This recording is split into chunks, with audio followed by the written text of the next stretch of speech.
एक तरफ अमेरिका यह कह रहा है कि वो युद्ध नहीं चाहता, दूसरे तरफ उसने इजराइल को $100 करोड़ के हथियार भेजने का वादा कर दिया। जब से यह बात ईरान को पता चली, उसके तेवर और आक्रामक हो गए। सवाल यह है कि अगर युद्ध हुआ तो क्या ईरान को इजराइल के साथ अमेरिका से भी लड़ना होगा? क्योंकि अमेरिका कई बार यह कह चुका है कि वो इजराइल की हिफाजत के लिए मुस्तैदी से खड़ा है।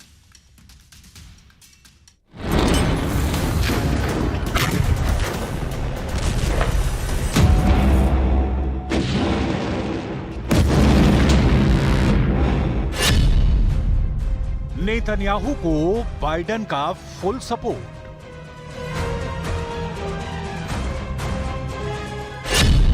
ईरान के खिलाफ अमेरिका का नया हथियार।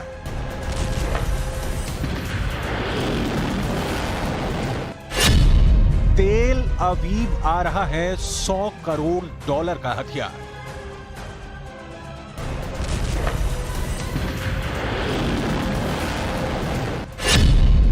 अमेरिका अमन चाहता है या वार?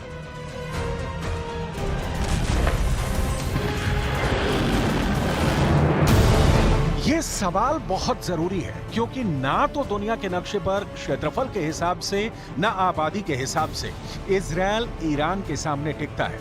यहां तक कि पुतिन और शी जिनपिंग के समर्थन के बाद ईरान इजरायल से ताकत में भी बहुत ऊपर पहुंच जाएगा।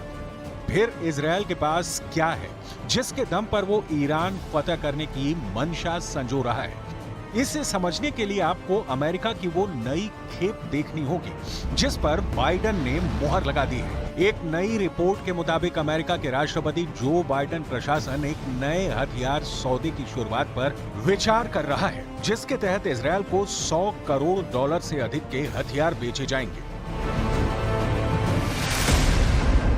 नया सौदा उस सहायता सौदे के अतिरिक्त है जिसमें इजरायल के लिए $26 अरब का सौदा शामिल है, जिस पर वर्तमान में कांग्रेस में बहस चल रही है। इस सौदे में $700 मिलियन के टैंक, गोला बारूद, $500 मिलियन के सैन्य वाहन और $100 मिलियन के मोर्टार राउंड शामिल हैं।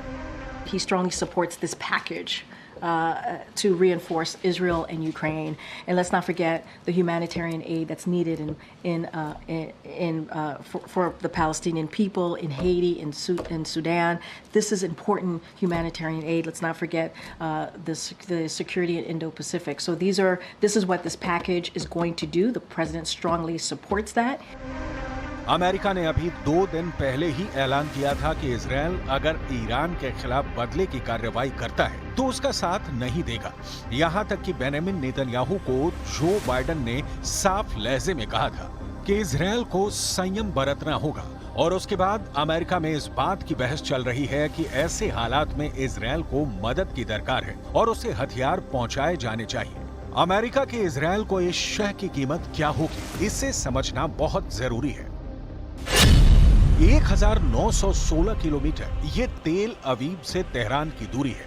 9437 किलोमीटर ये तेल अवीव से अमेरिका की दूरी है। 3686 किलोमीटर ये तेल अवीव से मॉस्को की दूरी है। ये दूरियां मैप पर दिखाने का अर्थ यह है कि ईरान इजरायल युद्ध भड़का तो उसकी जद में दुनिया का कितना प्रतिशत हिस्सा आएगा।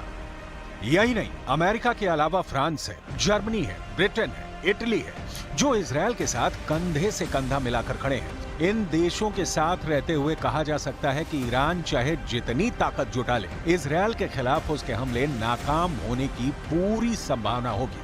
लेकिन यहाँ इजरायल को मिल रही यूरोपीय देशों से मदद की चर्चा नहीं, चर्चा अमेरिका से मिल रही मदद की जिसके दम पर इजरायल खड़ा है।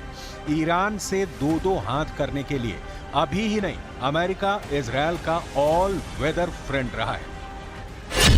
अमेरिका ने बीते कुछ सालों में इजरायल को दुनिया की सबसे उन्नत मिलिट्री में से एक बनाने में पूरी मदद की है। अमेरिकी फंड की मदद से इजरायल अमेरिका से सैन्य साजो सामान की खरीद फरोख्त करता है।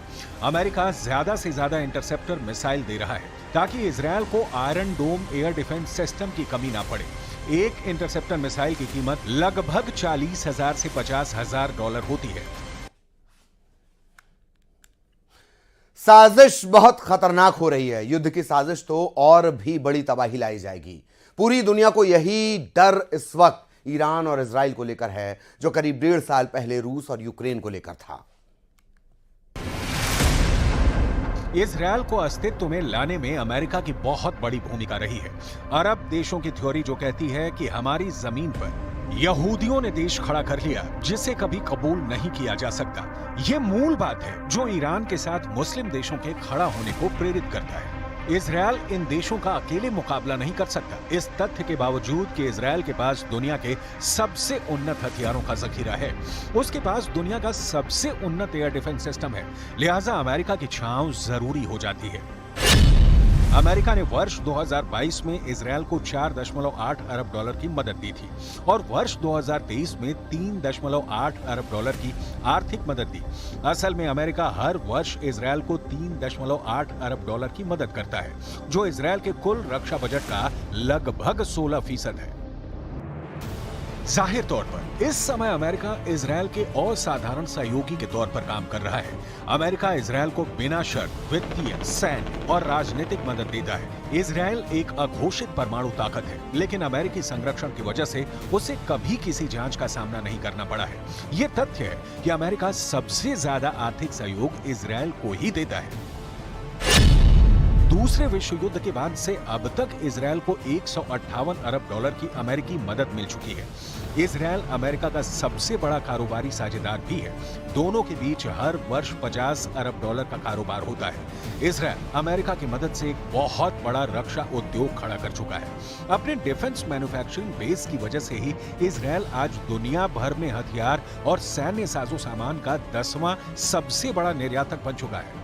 1972 के बाद से अब तक संयुक्त राष्ट्र सुरक्षा परिषद में अमेरिका इजरायल के खिलाफ लाए गए 50 से ज्यादा प्रस्तावों को गिरा चुका है।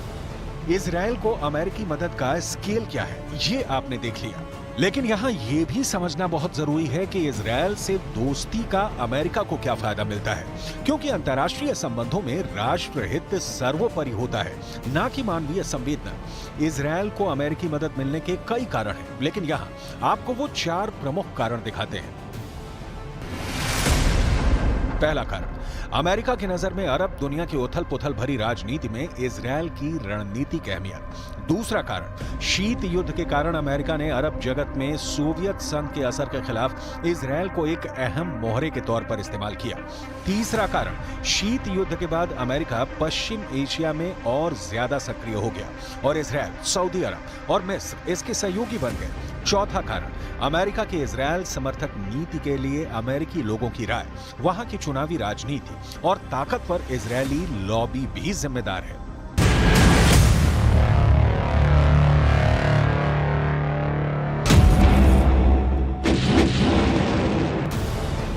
मतलब अमेरिका का मध्य पूर्व में वर्चस्व बना रहे, इसके लिए इजरायल बहुत महत्वपूर्ण हो जाता है। लिहाजा अमेरिका में राष्ट्रपति कोई भी हो, इजरायल के लिए उसकी नीतियां समान होती हैं। जो बाइडेन जिस तरीके से इजरायल की मदद कर रहे हैं, ये उसी नीति का हिस्सा है। लेकिन सवाल सिर्फ अमेरिका से मिल रही इजरायल को मदद भर का नहीं है।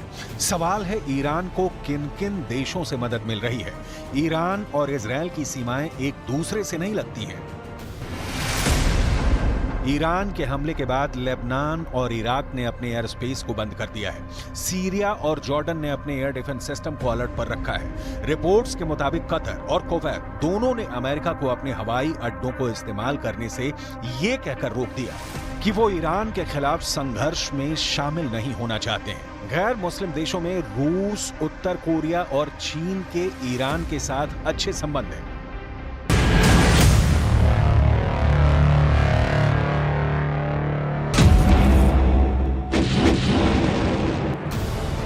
युद्ध सिर्फ हथियार और पैसे से नहीं लड़े जाते, लेकिन साथ ही अगर अमेरिका की तरह ताकतवर हो तो जीत की गारंटी भले न मिले, सुरक्षा का भरोसा तो होता ही है। इजरायल पलटकर ईरान को नहीं मारता तो विश्व बिरादरी में सिर्फ उसकी फजीहत नहीं होगी, बल्कि अमेरिका की भी हेठी मानी जाएगी। इधर ईरान के साथ मुसीबत में रूस जैसे देशों ने साथ नहीं दिया तो अमेरिका के खिलाफ वाले गुट की हार मानी जाएगी। जाहिर है युद्ध भड़काने में ये थ्योरी भी काम आ रही है और यही कारण है कि इजरायल और ईरान दोनों उबल रहे हैं, एक बदले की आग में, दूसरा बदले के बाद आग को भड़काने से रोकने के लिए।